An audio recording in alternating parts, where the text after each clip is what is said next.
How to fix Samsung A12। Hang and restart problem. नमस्कार दोस्तों, स्वागत है आप सभी का तिकराज यूट्यूब चैनल पर।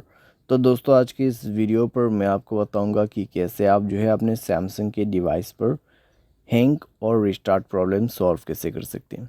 यहाँ पे दोस्तों क्या होता है, जब हमारे डिवाइस ठीक है हैंग हो जाते हैं तो वो अपने आप रिस्टार्ट हो जाते हैं। ठीक है, इस तरीके का प्रॉब्लम है ये। तो अगर दोस्तों आपकी जो डिवाइस है ठीक है सैमसंग का, वो भी अगर हैंग हो जाते, हैंग होने के बाद अपने आप रिस्टार्ट भी हो जाते, तो ये किस तरीके का प्रॉब्लम है, ठीक है, और आपको कैसे ये प्रॉब्लम फिक्स करना होगा, आज के इस वीडियो पर मैं आपको सॉल्यूशन बताने वाला हूँ। वीडियो को अंत तक देखिए, जो भी सॉल्यूशन मैं आपको बताऊँगा उसको फॉलो करें, आपका प्रॉब्लम सॉल्व्ड हो जाएगा। ठीक है, वीडियो शुरू करने से पहले दोस्तों, अगर आपने चैनल को सब्सक्राइब नहीं किया है तो सब्सक्राइब करते हुए बेल आइकन को क्लिक करें।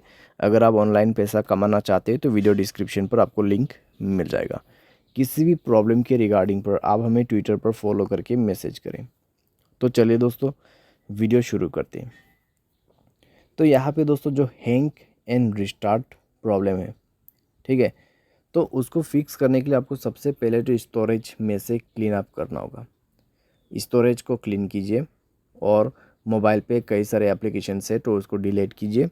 ठीक है, बहुत बड़ा एप्लीकेशंस आप यूज़ करते हैं तो उसका डेटा को क्लियर करके यूज़ कीजिए। इससे आपका जो रैम है वो खाली होगा। ठीक है, और कोई भी दोस्तों एप्लीकेशन जो कि बैड एप्लीकेशंस होगा उनको भी डिलीट कर दीजिएगा। बैड एप्लीकेशन जैसे कि कोई अननोन वेबसाइट से इंस्टॉल किया हुआ एप्लीकेशन, ठीक है, तो उनको डिलीट कीजिए और अपने स्पेस को फ्री अप कीजिए। उसके बाद माय फाइल्स पे जाए और यहाँ पे भी दोस्तों स्टोरेज को फ्री अप कीजिएगा।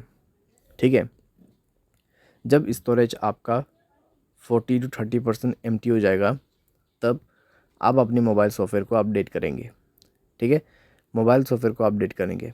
मोबाइल सॉफ्टवेयर अपडेट होने के साथ ही साथ आपका प्रॉब्लम सॉल्व हो जाएगा। ठीक है, तो हैंग और रिस्टार्ट का जो इशू है आप इसी तरीके से फिक्स कर सकते हैं। तो ये सॉल्यूशन को आप फॉलो करके देखिए, प्रॉब्लम सॉल्व हो जाना चाहिए। अगर सॉल्व हो जाता है तो अच्छी बात है।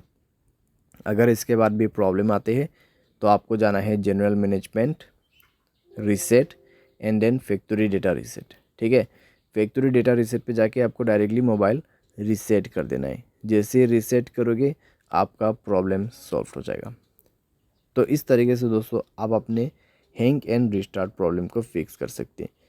तो जितना भी मैंने आपको सॉल्यूशन बताया दोस्तों, उसी को फॉलो कीजिएगा तो आपका प्रॉब्लम सॉल्व हो जाएगा। आपको कोई भी दिक्कतें बाद में नहीं होगा।